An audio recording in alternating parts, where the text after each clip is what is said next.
Why do some people always have pressure at work, while others have none? It's not luck, it's something they do differently. To answer this question, let's get into a story. Meera and Arav were part of the same team, reporting to the same manager and working on the same project. In the beginning, everything felt equal. They joined around the same time, attended the same meetings, and were given similar responsibilities. But slowly, things started to change. Meera didn't just complete her work and move on. Whenever there was a discussion, she stayed involved. Even when things were unclear, she didn't step away. She listened carefully, asked questions, and tried to understand problems deeply. Sometimes she didn't know the answers, but she stayed until she figured them out. Because of this, people started noticing her. When something went wrong, they called Meera. When a task needed attention, they trusted her. When a problem felt confusing, they included her. Slowly, her workload increased. More tasks, more responsibility, more expectations. Her days became longer. There were moments she felt tired, moments she felt overwhelmed, but she didn't step back. On the other side, Arav's routine stayed simple.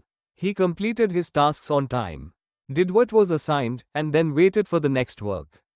No extra pressure, no late evenings, no heavy responsibilities. At first, it felt comfortable.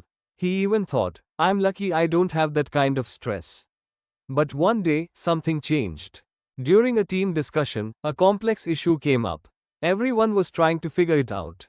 After a few minutes, someone said, let's involve Meera, she'll know how to handle this. Arav was right there. He understood the discussion, he had the ability. But no one turned to him. That moment stayed with him. For the first time, he didn't feel relaxed.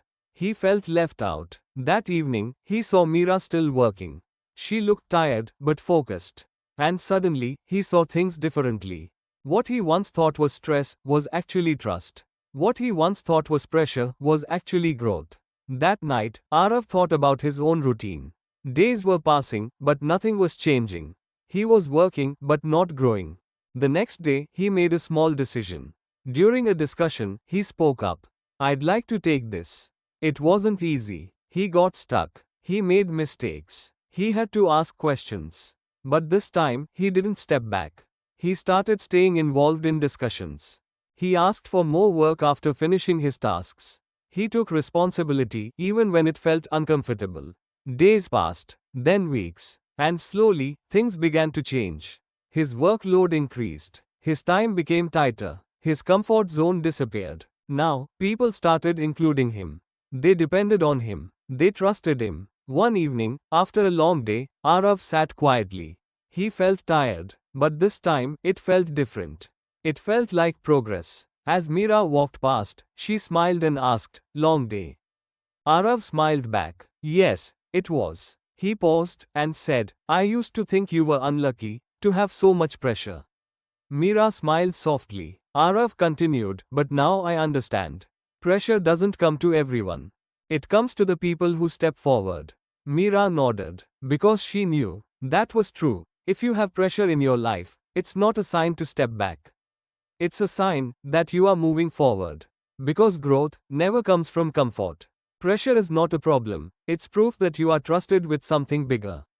If you feel pressure, don't run away, because that's where your growth is happening. Please, like, share, and subscribe.